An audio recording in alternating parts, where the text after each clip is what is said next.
राम हरे राम, राम राम हरे हरे, हरे कृष्ण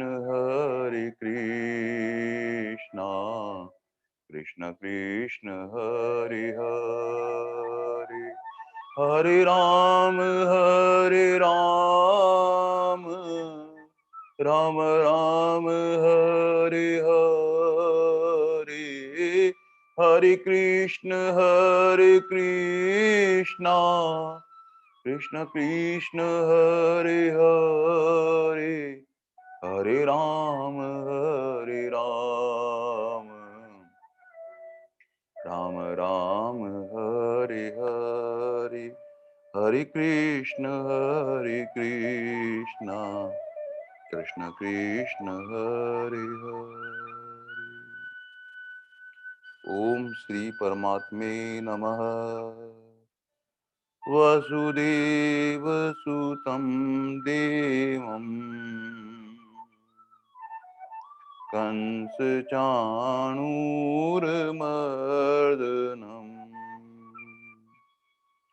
देवकी परमानन्दम्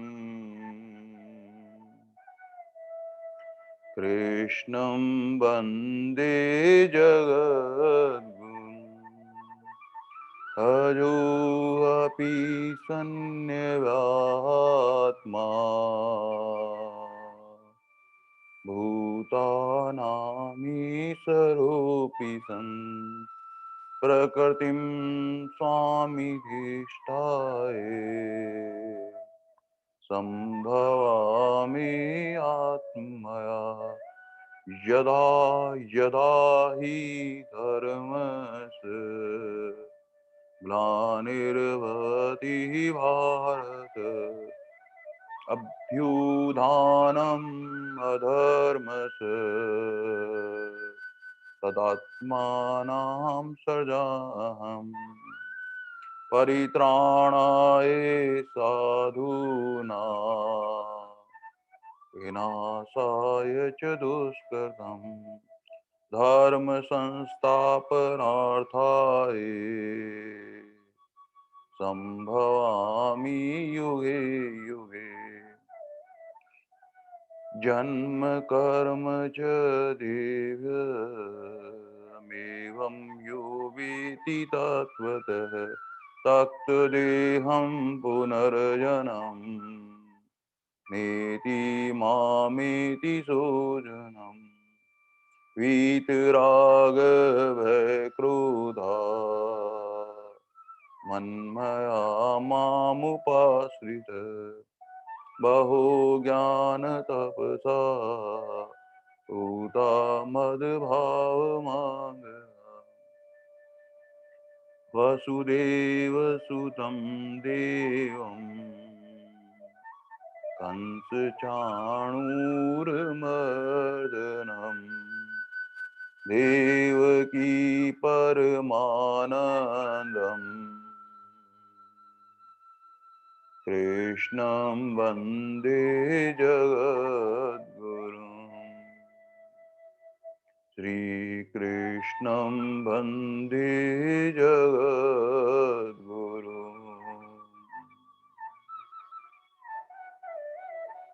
हे नाथ, हे मेरे नाथ, मैं आपको भूलूं नहीं।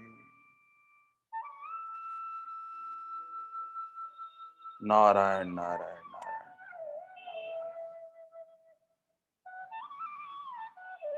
भगवान श्री कृष्ण के सिर मुख से प्रकट होने वाली दिव्य वाणी, जो भी साधक पूरी लग्न के साथ में इस दिव्य वाणी का आस्वादन करता है, ये सारे जो हमारे दुख है, संताप है, ताप है, सबको मिटाने वाली ऐसी दिव्य वाणी है, वो प्रभु की वाणी है। धीरे धीरे हमारे भीतर एक शांति का अनुभव कराती है, सुख को भीतर से प्रकट करती है, और भगवान की ज्यों-ज्यों हमारे जीवन में एक-एक शब्द भीतर उतरता जाता है, हमारा जीवन गीतामय हो जाता है, भगवान की आज्ञा के अनुरूप हो जाता है, तब ये आनंदमय यात्रा बन जाती है। संतों के श्रीमुख से सुना है कि हमें जब भी कभी दुख होता है या तो वो क्या कारण होता है? ये चिंता होती है, शोक होता है तो उनको मिटाने का क्या उपाय है? कहीं न कहीं जो हमारी पुरानी बातें होती है, जो हमारी स्मृति में रहती है, ये स्मृति में जब भी शरीर और संसार की बात रहेगी, तब तक हमारा दुःख मिटने वाला नहीं है। और भविष्य की हमें क्या होती है? चिंता होती है। भविष्य को लेकर हम कल्पना करते रहते हैं। कल्पना से हम भयभीत होते रहते हैं। तो एक स्थिति में क्या होता है कि कहीं न कहीं एक तरफ स्मृति है और एक तरफ हमारी कल्पना है। और हमारा मन क्या करता है, या तो स्मृति की तरफ जाता है या कल्पना की तरफ जाता है। और अगर स्मृति की तरफ जा रहा है तो दुःख भीतर निश्चित रूप से आने वाला है। कोई न कोई पुरानी बात हमारी स्मृति में रहती है और उस बात का हम जब चिंतन करने लगते हैं, तो क्या होता है, हमें भीतर से दुःख होने लगता है। अरे! उन्होंने ऐसा कहा था, उन्होंने ऐसा किया था, ऐसा नहीं कहना चाहिए था। वो घटना मुझे स्मृति में आती है, फिर मुझे दुःख होने लगता है। या मेरा भविष्य में क्या होने वाला है, अब कैसे काम चलेगा, ऐसे करके हम कल्पना करने लगते हैं। तो हम जब भी अपने मन को स्मृति में रखते हैं तो दुःख होता है और कल्पना में रखते हैं तो भयभीत होकर चिंतित होने लगते हैं। अगर हमारे जीवन से हमको दुखों को मिटाना है और कल्पना से होने वाले भयभीत से दूर होना है, तो हमें वर्तमान में रहना पड़ेगा और वर्तमान में रहना ही भक्ति करना होता है। जो घटना बीत चुकी है, उसको स्मृति में क्या रखना?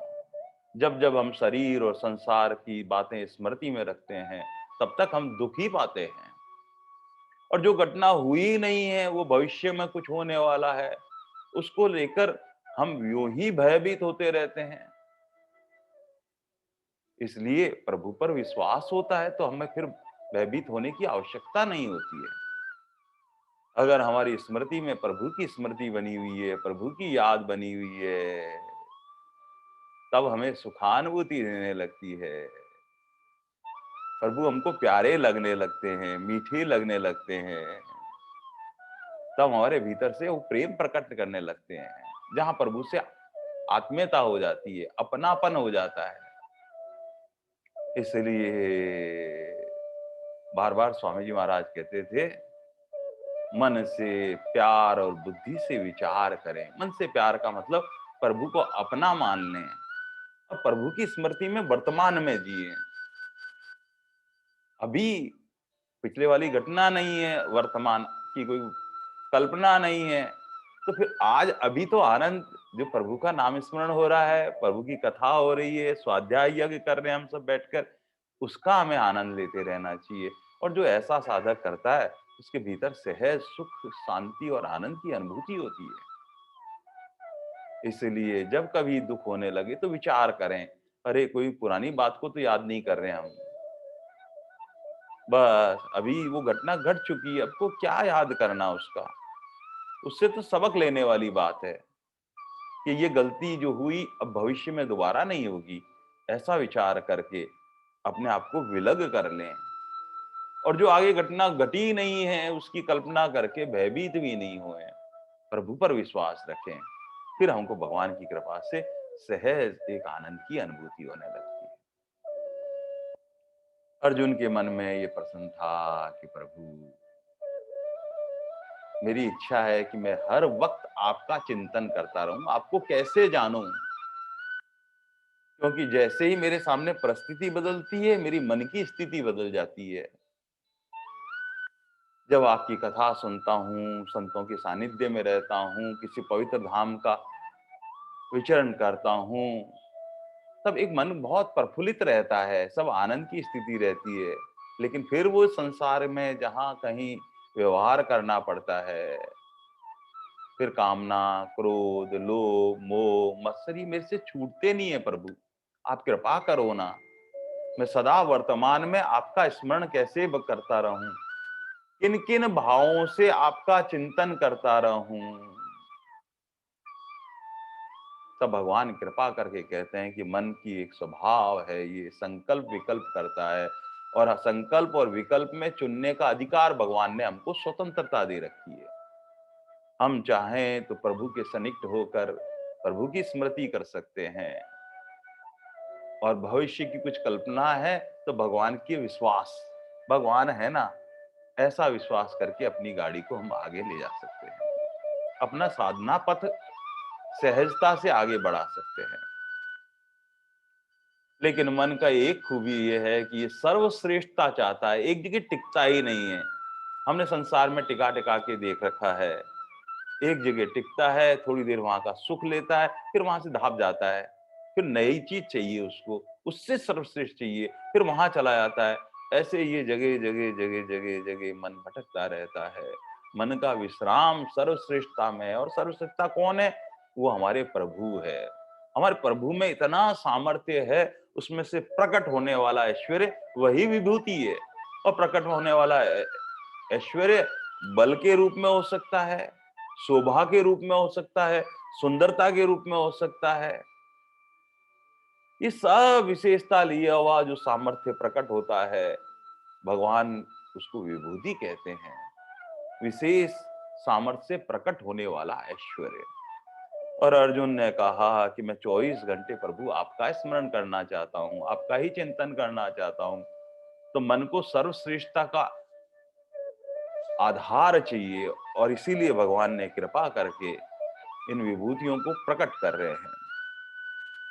और विभूतियों को एक एक प्रकट करने का ये है कि हम धीरे धीरे आत्मसात करें। अभी तक हम संसार में जब देखते हैं, सब जगह खूब सुनते हैं वासुदेव सर्वम, कण कण और जन जन में मेरे प्रभु प्रभु प्रभु प्रभु, सब जगह प्रभु है। लेकिन जब व्यवहार करते हैं तब हमको ऐसा अनुभव में नहीं आता है। वो इसलिए नहीं आया है कि हमने विभूतियों को आत्मसात किया नहीं है, एक एक विशेषताओं को जाना नहीं है। इसलिए भगवान कृपा करके एक एक विभूति प्रकट कर रहे हैं, और विभूति प्रकट करने के बाद में एक एक विभूति को क्यों विशेषता है इसमें, भगवान ने कहा कि उसमें सब में मैं हूं मैं हूं मैं हूं। भगवान कहने का श्रेय है कि वह हमारे मन को एक गति प्रदान करना चाहते हैं। हमारी रति मति गति प्रभु के चरणों में हो जाए, बस प्रेम हो जाए।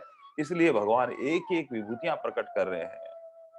और पिछले बार 10वें अध्याय के 30वें श्लोक में भगवान अपनी विभूतियों को प्रकट कर रहे थे, और प्रकट करते करते भगवान कह रहे थे, प्रहलाद च अस्मि दैत्य नाम, आहा हा हा। दैत्यों में भगवान कहते हैं प्रहलाद मैं हूं। जिस प्रकार जंगल में बहुत सारे कटीले पौधे उगे रहते हैं, और उनके बीच में एक तुलसी का पौधा अगर वहां है, तो उसको देखते ही मन में एक प्रसन्नता हो जाती है, स्वाभाविक हो जाती है। बस ऐसे दैत्य कुल के अंदर प्रहलाद जी उसी शोभा को धारण किए हुए हैं।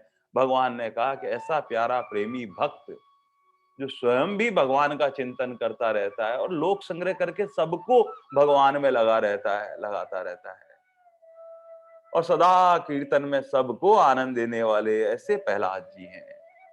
भगवान उनका वर्णन करते हुए कह रहे थे कि शिक्षा के अंदर भी स्कूल में पढ़ने गए तो सब छात्रों को इकट्ठा करके सबसे संकीर्तन कराते थे, और जब तक ये विद्या अध्यात्म से युक्त नहीं होगी,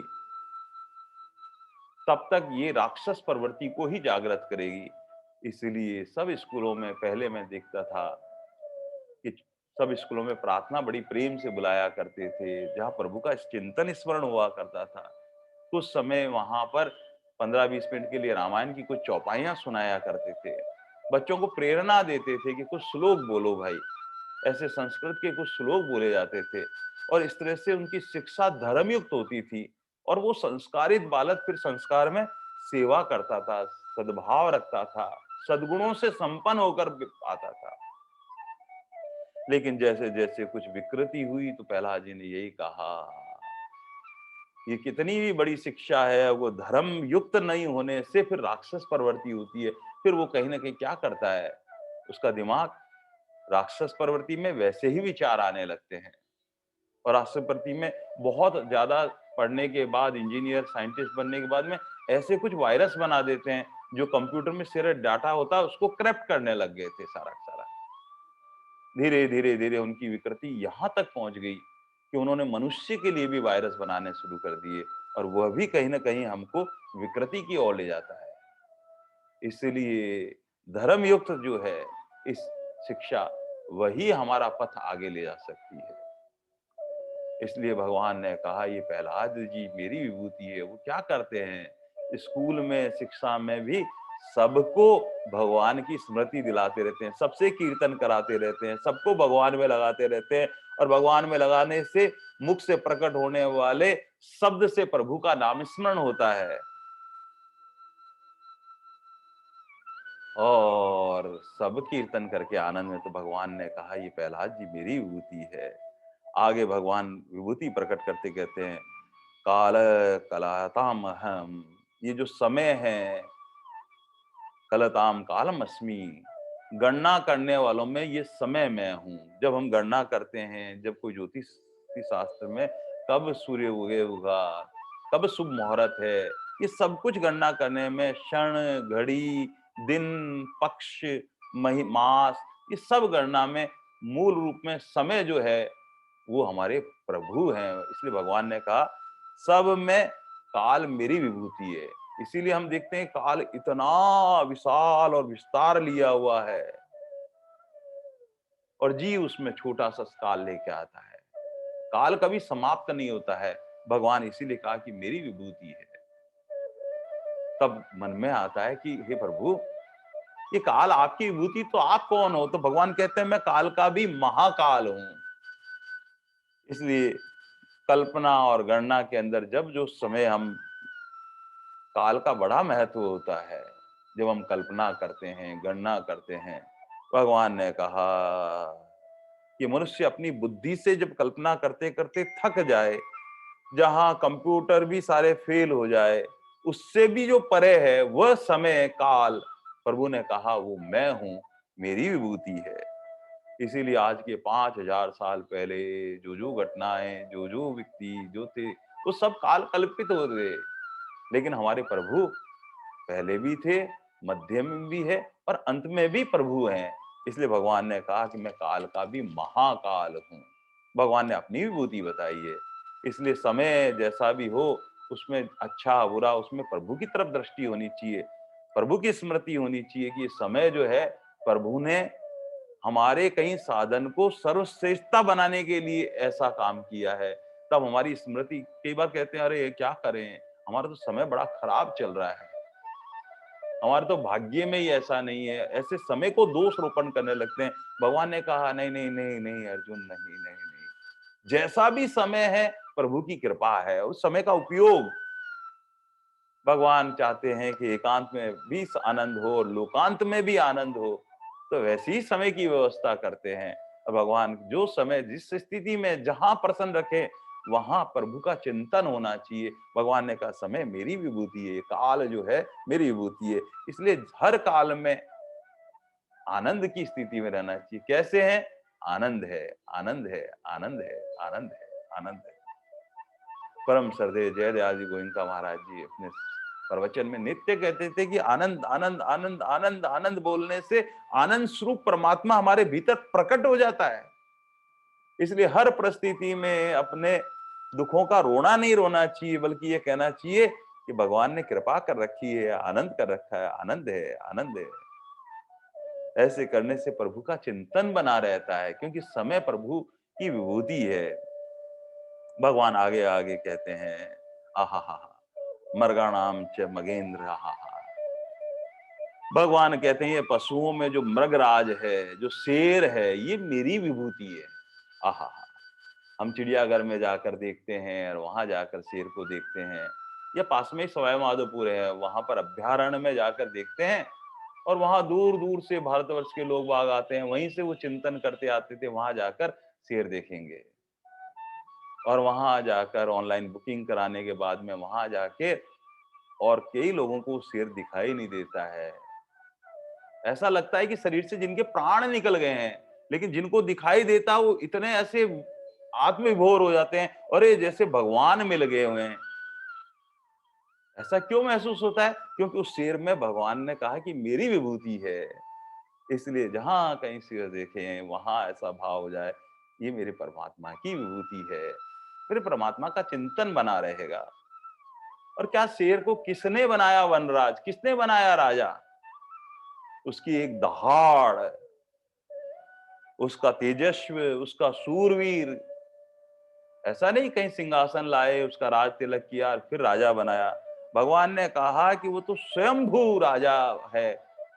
जो है भगवान ने कहा जितने भी पशु है, वन पशु है, उनमें ये शेर मेरी विभूति है।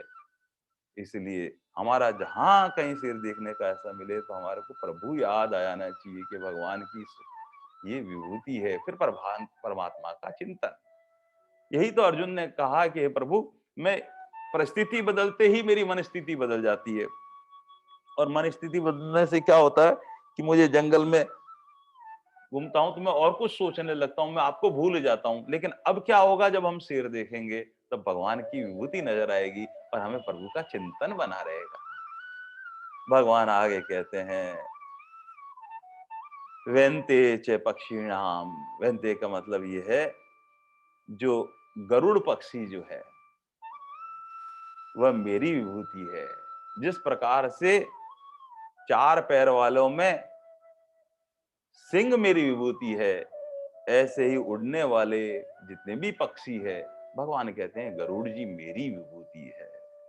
विनीता के पुत्र गरुड़ जी पक्षियों के में इतने बड़े और श्रेष्ठ है, इसलिए भगवान ने कहा मेरी विभूति है।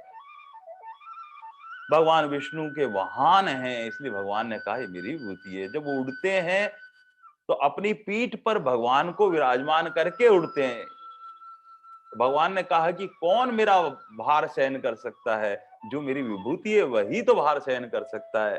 बस। और जब उड़ते हैं उनके पंख इस तरह से धीरे धीरे धीरे पंख जब उड़ते हैं वो, तो पंखों में से सामवेद की ऋचाएं प्रकट होती है। और सामवेद तो संगीत और भक्ति से ओतप्रोत होता है।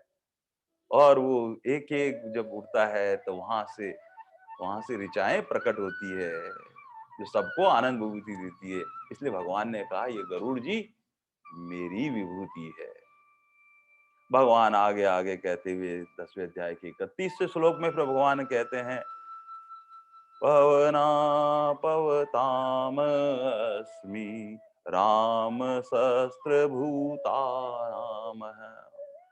भगवान कहते हैं कि पवित्र करने वाले में ये वायु और शास्त्रधारियों में श्री राम मेरी विभूति है। आहा। जो बहने वाली और पवित्र करने वालों में वायु देवता भगवान ने कहा कि मेरी विभूति है।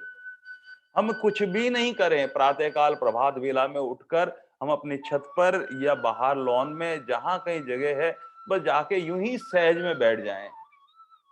और सहज में बैठ जाएं तो क्या होता है, हमारा मन प्रसन्न हो जाता है, भीतर से एक आनंद की अनुभूति होने लगती है। वो आनंद कौन प्रकट करने वाला है? वो मेरे प्रभु, जो पवन देवता के रूप में भगवान की विभूति है। अरे बड़ी सुहावनी शीतल मंद और हवा चल रही है, कितनी सुहावनी लग रही है, वही हमको पवित्र करने वाली है। वहां आनंद आ जाता है, हाँ बड़ी शीतल है, मंद मंद है, सुगंधित पवन चल रही है। ऐसा सोचते हैं तो भीतर एक आनंद की अनुभूति होती है, क्योंकि भगवान ने कहा कि मेरी मेरी मेरी विभूति है, इसलिए वो आनंद को प्रकट करती है।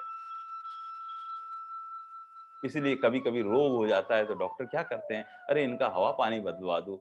वो ऐसी जगह भेज देते हैं जहाँ की शुद्ध पवित्र वायु, उसका सेवन करने से सहज भीतर ही पवित्रता आ जाती है, क्योंकि भगवान की विभूति है। और शुद्ध हवा चाहिए तो जहाँ ऋषि संत महात्मा, जहाँ पुण्य आत्मा, जो ब्राह्मण देवता भूमि के देवता बैठकर जहाँ यज्ञ करते हैं, उस यज्ञ की परम पवित्र भूमि पर जाकर वहां पर फेरी लगाने से, वहां से फेरी से उठने वाला जो धुआं है, वहां से आने वाली वायु हमें इतनी पवित्र करती है। और जहां कहीं यज्ञ चल रहा है और वहां से आने वाली वायु का जब भी अनुभव हो, भगवान की विभूति का स्मरण हो जाए और भगवान का चिंतन बना रहे। भगवान ने विभूति बताया है, इसलिए वहां से आने वाली जो तन और मन को शुद्ध कर देती है। इसलिए जो आसन, प्राणायाम, ध्यान जो साधन करते हैं, वो पवन देवता के रूप में भीतर वही निधि जाती है और हमें स्वस्थ और आनंद में दे देती है। कई ऐसे स्थान हैं जहां बर्फ खूब गिरती है, नहा नहीं पाते हैं, तापक्रम भी माइनस में चला जाता है 4-5 डिग्री, और ऐसी स्थिति में वहां पर वायु स्नान भी किया जा सकता है। वहां बैठकर, अपने ही कमरे में वहां बैठकर जब आसन, प्राणायाम, ध्यान करते हैं तो भीतर जाने वाली पवन देवता हमें पवित्र कर देते हैं। वो जाने वाली जो निधि है परमात्मा की, वो विभूति है, वही तो हमें स्वस्थ कर रही है। ऐसा मानकर सदा परमात्मा का चिंतन होना चाहिए। भगवान कहते हैं पवन देवता मेरी विभूति है। इसलिए घर में बैठकर माला फेरना, बड़ा भगवान का स्मरण करना, उसका बहुत पुण्य है, ऐसी बात नहीं है। लेकिन उससे 10 गुना अधिक पुण्य जो है, जहां गोष्ठ है, जहां गौ माताएं बंधी है, जहां वहां गौशाला में जाएं और वहां बैठकर समय मौका मिले तो वहां भगवत स्मरण करें। और वहां भगवत स्मरण करते, संतों के श्रीमुख से सुना है कि उसका फल हमें 10 गुना अधिक मिलता है। क्यों मिलता है? क्योंकि वहां वायुमंडल में पवित्र करने वाली गौ माता के शरीर से अनेक देवता निवास करते हैं और वहां से आने वाली वायु हमें पवित्र करती है और हमारा सहज भगवान में मन लगने लगता है। बस ये ऐसा ही है जैसे हमारा मोबाइल में रिचार्ज करने के बाद में नेट आता रहता है। उस नेट की एक सीमा होती है, एक स्पीड होती है। लेकिन घर में अगर हमारा वाईफाई सिस्टम लैंडलाइन में लगा हुआ है तो उसकी स्पीड एमबीपीएस के अंदर, कोई 20 एमबीपीएस, 50 एमबीपीएस, 100 एमबीपीएस इस तरह से होती है। तो स्ट्रॉन्गेस्ट वाईफाई सिस्टम जो है वो गौ गोष्ठ में, जहां गौ माताएं बंधी रहती है, वहां के वायुमंडल से स्ट्रॉन्ग सिग्नल्स आते हैं। बस सहज में हमारी वृत्ति परमात्मा में लगती रहती है। तो वायु, वहां का वायुमंडल, वही तो हमें पवित्र करता है। इसीलिए हम संतों के आश्रम में जाते हैं, क्योंकि वो वायुमंडल है। वहां घर में बैठ के भी नाम स्मरण हो सकता है, लेकिन हम क्या करते हैं, हमारे सदगुरु परमात्मा, संत महात्मा, जहां हमारी निष्ठा परिपक्व हो गई है, वो उस पवित्र भूमि पे जाते हैं। वहां कण कण और परमाणु के एक एक में, वहां रोम रोम से, वहां से आने वाली वायु हमें भीतर से इतना सुखानुभूति देती है। एक तो घर में भोजन बनाकर आप भोजन प्रसादी पाएं, और एक टिफिन में ले जाकर, और एक कहीं पिकनिक पे चले जाएं और वहां जाकर उसी प्रसाद को लें। अरे वहां की वायुमंडल से ही ऐसा लगता है, आहा, आनंद आनंद आनंद आनंद आनंद। और उसी प्रसाद को कहीं किसी संत महात्माओं के आश्रम में जाकर पाया जाए तो हो, वो वायुमंडल के प्रभाव से वो प्रसाद भीतर जाकर हमारे अंतःकरण को पवित्र कर देता है। हमारी मन, हमारी बुद्धि, हमारे चित्त, हमारे अहंकार को गलित कर देता है, क्योंकि प्रत्यक्ष साक्षात दर्शन है परमात्मा का, वो संतों का स्थान का प्रसाद। इसलिए वहां की इतनी महिमा है। भगवान कहते हैं वो सब वायुमंडल का प्रभाव है। कई बार हम कह देते हैं अरे जगन्नाथपुरी हम जाए, बद्रीनाथ जाए, केदारनाथ जाए, और वहां से हमने एक प्रतिमा भी ले आए हैं। अब बार बार जाने की क्या आवश्यकता है? ये हमारी कहीं ना कहीं मूर्खता रहती है। मूल बात है कि प्रतिमा को लाया जा सकता है, स्मरण किया जा सकता है, लेकिन वो वायुमंडल कैसे लाएंगे वहां का, जो वहां पवित्र वायुमंडल से ओत प्रोत भगवान की पूजा अर्चना से, और वहां के वायुमंडल से जो आनंद की अनुभूति होती है, वो शब्दों में व्यक्त नहीं की जा सकती है। और जिन साधकों ने बद्रीनाथ, केदारनाथ में जाकर वहां के वायुमंडल का आनंद लिया, आहा, वो भीतर जाने वाली पवित्र वायु देवता, भगवान ने कहा, वो आनंद प्रकट करने वाले प्रभु, भगवान कहते हैं वो पवन देवता मेरी विभूति है। और वहां जाकर नाम संकीर्तन करते हुए जो आनंद वायुमंडल में, उस वायुमंडल में वो स्मृति में सदा बसा रहता है, क्योंकि वो पवित्र करने वाली भूमि पर पवन देवता के रूप में वायुमंडल में साक्षात प्रभु की विभूति होने से भीतर एक आनंद को प्रकट करने की है। इसलिए जहां महापुरुषों की समाधि बनी हुई है, जहां प्राचीन देवालय बने हुए हैं, जहां आश्रम बने हुए हैं, जहां संत लोग विचरण करते हैं, उनका वहां एक अपना अपना एक ऑरा होता है और ऑरे का वहां एक वायुमंडल बना रहता है और वहां से आने वाली पवन हमें तन से मन से सबसे पवित्र करती है। इस उस स्थान की महिमा है। भगवान ने कहा कि वहां का वायुमंडल तो वायुमंडल है। हम साइंस में पढ़ते हैं एक चुंबकीय क्षेत्र होता है, एक मैग्नेट होता है, उसके आसपास में अगर वो लोहे की कोई चीज होती है तो उसको सहज आकर्षण कर लेता है। बस ये जो भगवान का ऑरा है, वो संतों ने वहां पर भजन किया है।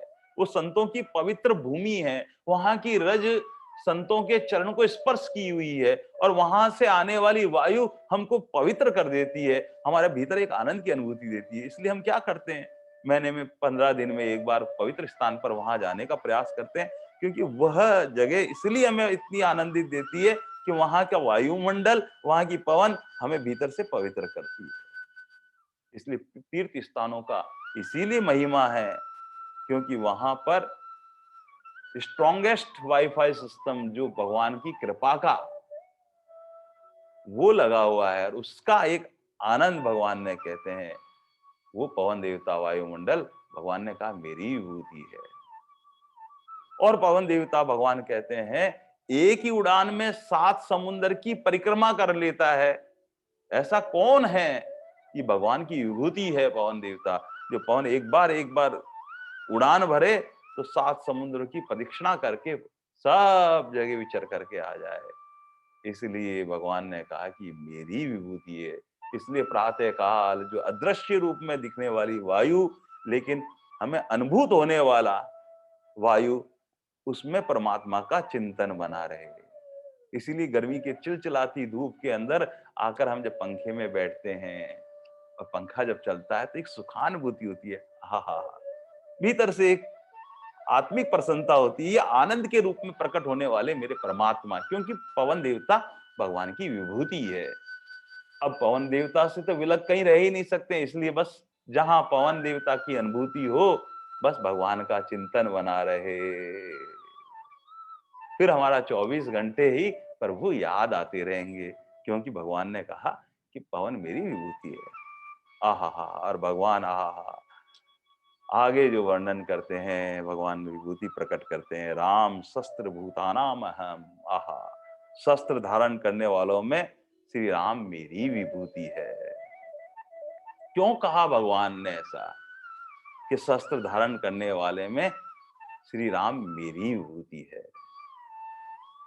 मर्यादा पुरुषोत्तम राम की महिमा अपरंपार है।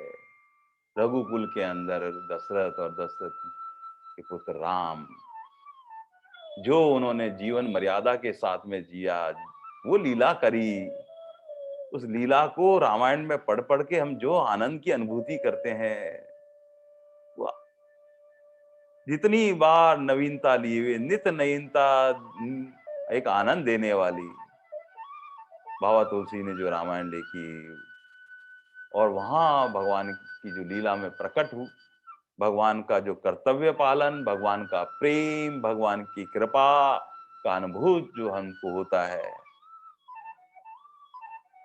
उन सब को स्मृति करते करते एक आनंद की अनुभूति होती है। और भगवान कैसे निर्वाह करते हैं? सबसे प्रेम करते हैं भगवान, क्योंकि भगवान की जो ममता है वो सीमित नहीं है। भगवान के भीतर तो समता है, सब अपने हैं। इसलिए जो भगवान से मिलता था अयोध्या में, उसको ऐसा लगता था कि राम जी तो मेरे हैं, ये मुझको सबसे ज्यादा चाहते हैं। ऐसी भगवान की ममता सर्वत्र सबके लिए थी। और भगवान ने अपना कर्तव्य पालन किया।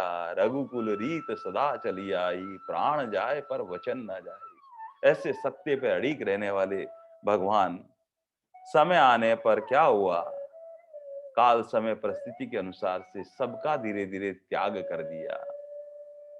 कहीं ऐसी ममता नहीं रखी। जहां जहां जैसा लगा, वहां एक एक स्थिति में जहां उन्हें लगा कि अब मेरा कर्तव्य पालन है, वहां सबका धीरे धीरे त्याग करने लगे। लेकिन एक चीज को उन्होंने अपने जीवन में कभी नहीं त्यागा, और वो भगवान का था कोदंड।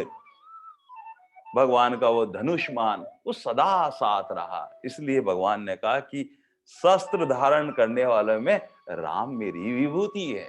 अर्जुन, आहा हा, बाल्यकाल में क्या हुआ था, विश्वामित्र जी आए और उन्होंने कहा इन बालकों को मैं अपने साथ लेना चाहता हूँ।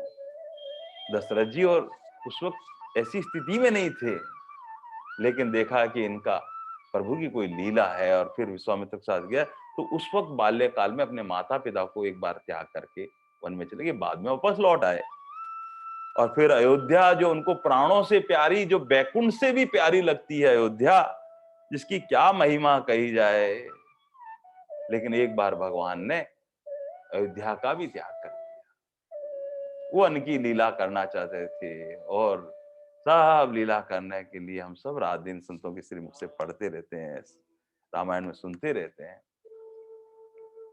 भगवान ने अयोध्या का भी एक बार त्याग किया कि भगवान ने बैकुंठ से सर्वश्रेष्ठ बताई है अयोध्या को, तो क्योंकि वहां बैकुंठ में तो भगवान विराजते हैं और अयोध्या में नित्य नवीनता लिए हुए नित्य उत्सव होते रहते हैं। अयोध्या में भगवान का जन्म उत्सव और भगवान की लीला लीला कथा, इसलिए उस बैकुंठ से भी अधिक महिमा अयोध्या धाम की है, जहां पर भगवान। और ऐसे वनवास की जब घड़ी आई, कैकेयी के 2 वचन पूरे करने के लिए रघुकुल रीत सदा चली जाई, प्राण जाए, अपने वचन, पिता की आज्ञा के वचन को निभाने के लिए भगवान जब वन में पधारने लगे, तो क्या हुआ, पिता का भी त्याग करके चले गए। सुमंत्र सुन नहीं रहा था, सुमंत्र से कह रहे थे रुको रुको रुको, रथ को रोक लो। उधर राम कह रहे थे आप, सुमंत्र बोले मैं क्या करूं, बोले कह देना पहिए की घर घर में मेरे को आवाज आपकी सुनाई नहीं दी, क्योंकि भगवान को अपना कर्तव्य पालन करना होता है और हमारा कर्तव्य पालन है भगवान के नाम स्मरण का गुणानुवाद करना। आइए नाम स्मरण करते हुए, रामा शास्त्र प्रताम अहम। भगवान कहते हैं शस्त्र धारण करने वालों में श्री राम मेरी विभूति है। आहा, भगवान लीला पुरुष रहा, यहाँ पर धरा पर मर्यादा पुरुषोत्तम राम जी ने लीला करी और लीला के अंदर सबसे प्रेम किया और अपने कर्तव्य का पालन किया और समय आने पर सबका भी त्याग कर दिया। और नहीं त्याग किया तो कोदंड को त्याग नहीं दिया, जो उनका धनुष था वो सदा उनके साथ रहा। इसलिए भगवान ने अपने व्याकुल पिता को भी एक बार वन जाते वक्त त्याग दिया और अपने प्राण वल्लभ जानकी जी को भी छोड़ दिया। और उसके आगे की भी कथा है, जहां काल पुरुष की बातचीत होती है, वहां फिर लक्ष्मण जी को भी भगवान छोड़ देते हैं। ये सब भगवान की लीला है। और फिर सरयू में भगवान बाहर जाते हैं। इसलिए भगवान कभी कभी कठोर हो जाते हैं, सरल, इतने सरल सहज भगवान, लेकिन अपने कर्तव्य के प्रति इतने कठोर हो जाते हैं कि कहीं कहीं ममता ना हो जाए, कहीं मोह ना हो जाए, कहीं आसक्ति ना हो जाए।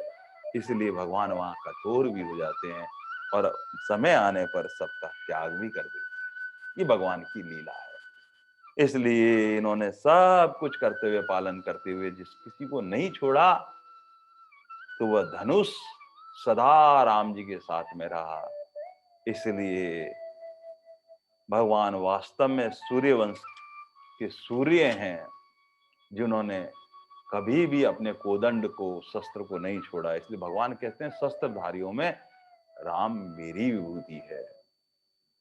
भगवान भिन्न भिन्न युगों में विभिन्न प्रकार की लीला करते हुए, विभिन्न रूप धारण करते हुए अनेक लीला करते रहते हैं। इसलिए भगवान ने कहा कि श्री राम मेरी विभूति है।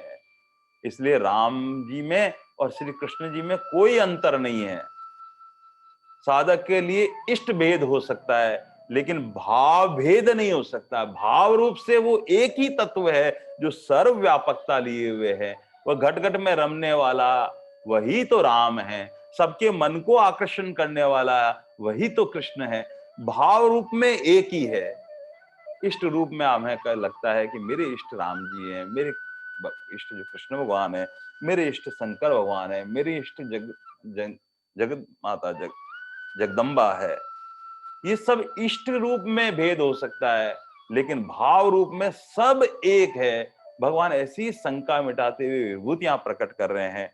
इसीलिए कहते हैं कि राम कृष्ण दो एक है, अंतर नाही निवेश, इनके नयन गंभीर है और इनके चपल विशेष।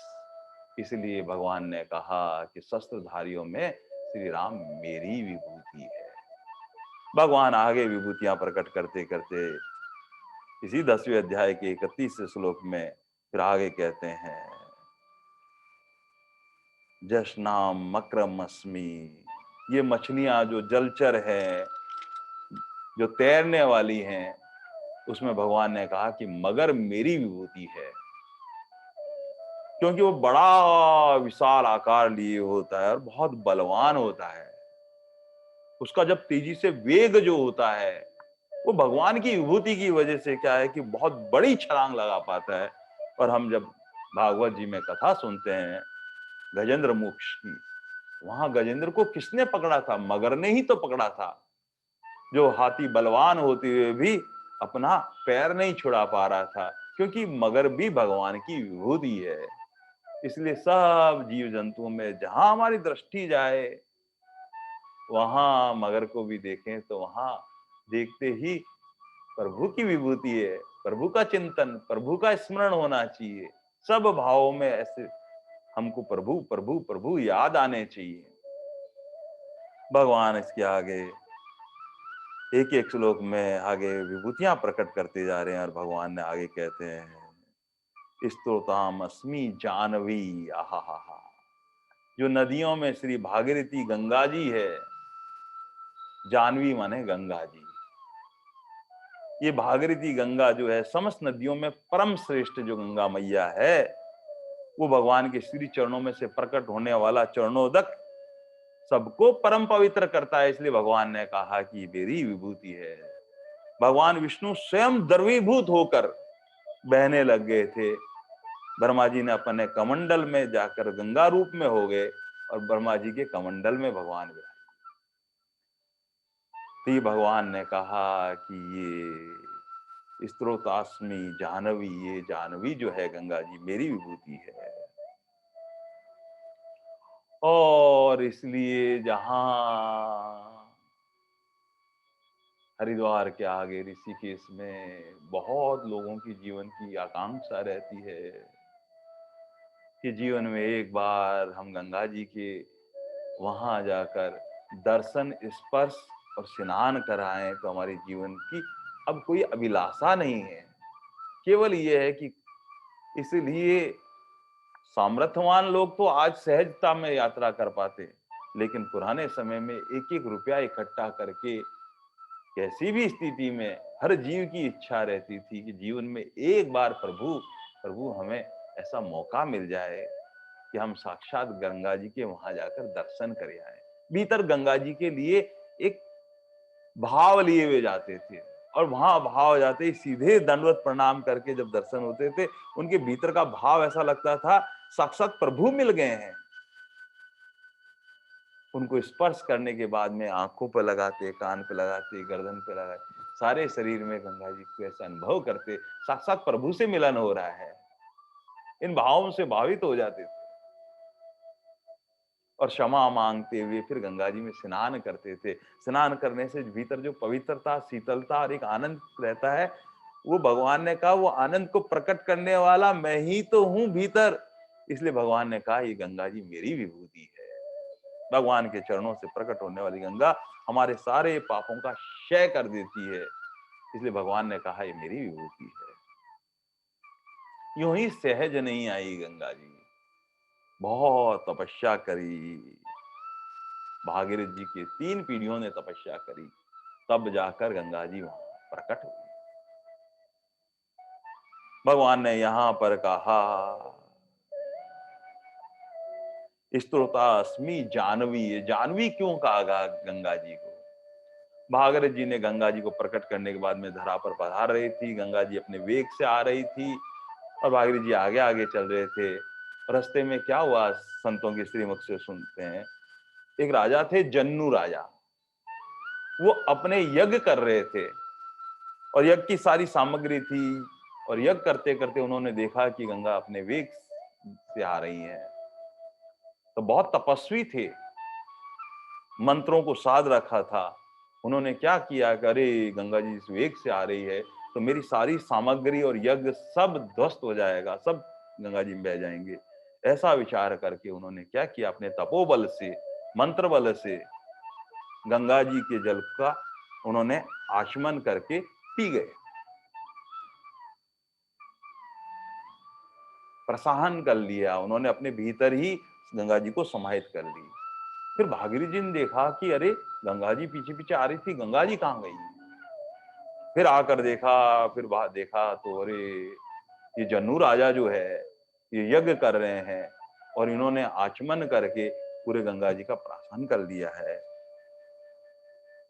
तब जन्नू राजा से प्रार्थना की, हमारी 3 पीढ़ियों ने तपस्या करके भगवान से किस प्रकार से प्रार्थना करके गंगा जी पधार रही हैं और यहाँ कपिल आश्रम में यहाँ से जाने वाली हैं। और लेकिन वो तपस्वी थे राजा जन्नू जो, वो सहज समझ गए। उन्होंने कहा कि ठीक है, मैं गंगा जी को फिर से प्रकट कर देता हूँ।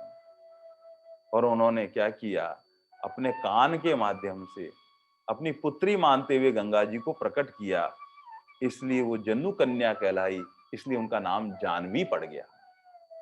तो भगवान ने कहा स्तुतास्मि जानवी, ये भगवान ने कहा कि मेरी विभूति है। इसलिए गंगा जी का तो जहां जहां दर्शन करें वैसे ही पवित्रता देती है, भगवान का चिंतन सहज में बना देती है, क्योंकि नारायण के चरणों से निकलने वाला वो चरणोदक है।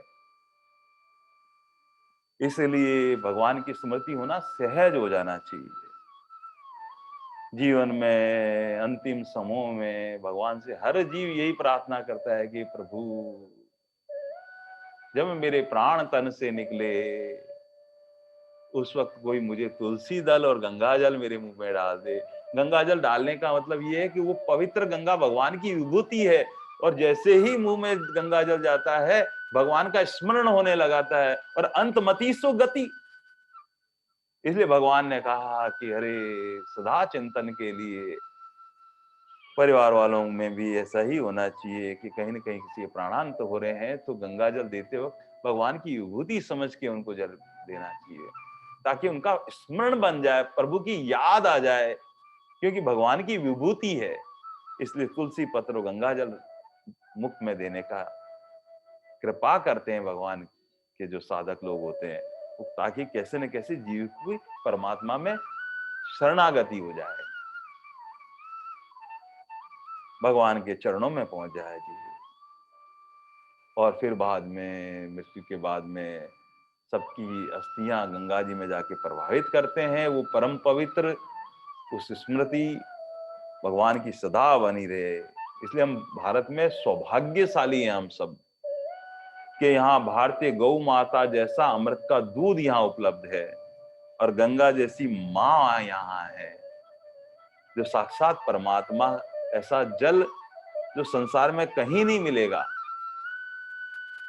इसलिए आज भी कहीं कोई विदेश जाता है तो अपने साथ क्या करता है, साथ में गीता जी, रामायण साथ में लेके जाता है, और साथ में गंगा जल लेके जाता है।